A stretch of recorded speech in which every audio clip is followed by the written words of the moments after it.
Edniel Parrosa. Please come in, Edniel. Lakay, bago doon sa laman ng report natin, yung binamagit mo, Lakay, na may picture sa mga politiko at ilang mga ma-influensyang tao, hindi pa yan yung mastermind, Lakay. Hindi pa yun yung mastermind. Yes, Lakay. Ayan binamagit mo, Lakay, si David Panliao. Isa siya doon sa tatlong na-arrestong suspect nitong Holy Week na Philippine National Police. Isa siya doon sa tatlong suspect. Ang pangalan yun, David Panliao. Panliao. Ayan, oo. Ito yung kung naka-Amerikana, parang respetado eh. Di ba? Correct, Lakay. May mga connection niya sa ilang mga personalidad, pero sabi ng PNP, ang kanilang paniguro ay hindi naman daw subject ng kanilang investigation yung mga laman ng picture na yan dahil tama ka, pwede naman tayo mag-picture sa kahit kanino, gayon din, pwede namang tanggihan din natin yung magpapapicture sa atin, pero syempre, hindi natin alam kung ano yung kanyang illegal na ginagawa sa likod ng mga larawan na yan. Pero dito nga, Lakay, sa latest sa kasong ito, umasa ang Philippine National Police na airtight ang isasampan nitong kaso laban sa posibleng utak sa likod ng pagdukot at pagpaslang sa isang Filipino-Chinese businessman kamakailan. Sa punong palitan si Camp Crame, sinabi ni PNP spokesperson, Police Brigadier General Jean Fajardo na maaring personal kung magkita noon ang mastermind at ang isa ito sa mga nahuling suspect, ito nga si David Panliao. Ipid sa impormasyon si Fajardo kung isa lang yung mastermind o kung bahagi ito ng ma-influensyang sektor. Pero sabi ng PNP, hinire lang nitong mastermind na ito ang grupo ni Liao na nagsilbi rin yung muscle group noon ng mga pogo. Sinasabing pinamunuan ni Liao ang operasyon ng pagkidnap sa steel magnet hanggang sa bangkay na ng matagpuan ito sa Rodriguez Rizal. Isang din ang naturang dayuhan at kanyang grupo sa kabuang 6 na kidnapping cases na kinabibilangan ng pambibiktima sa umunoy finance officer ni Alice Go. Ayon kay Fajardo, target ng PNP at ang Department of Justice na may isang pangayong linggo ang kasong kidnap for ransom with homicide laban kay Liao at sa dalawa pang suspect na naaresto na paging sa pinaghihinalaan at hindi pa pinangangalanan mastermind sa krimen.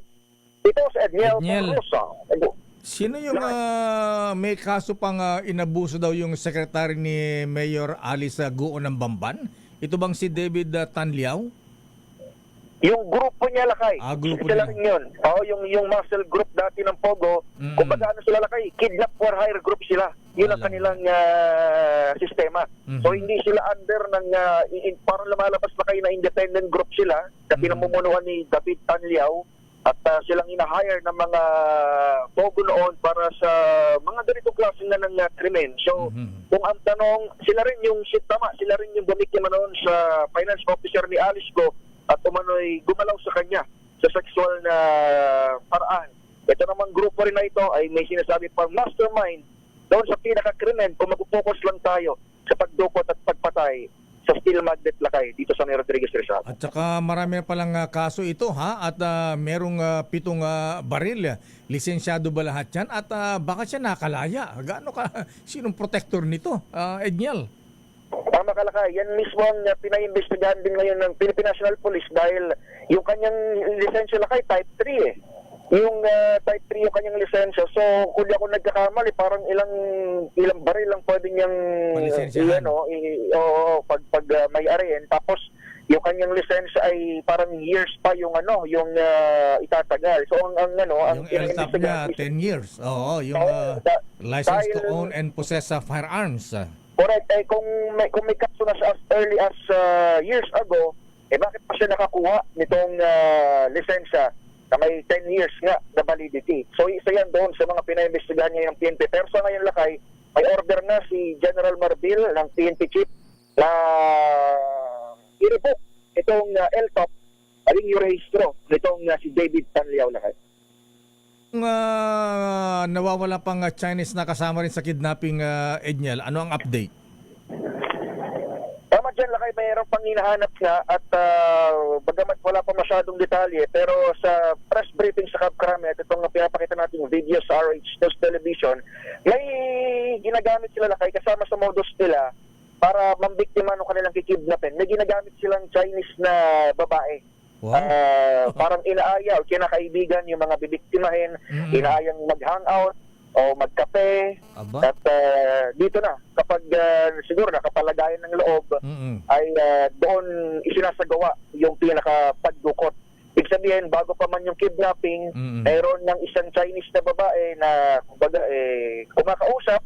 kumakaibigan doon sa biktima. Yan yung ginawa mismo dito sa Chinese o Chinoy businessman na ito na natagpuan patay si Rodriguez Rizal. Bago siya makidnap, nakita siya sa isang CCTV na may kausap na isang Chinese woman.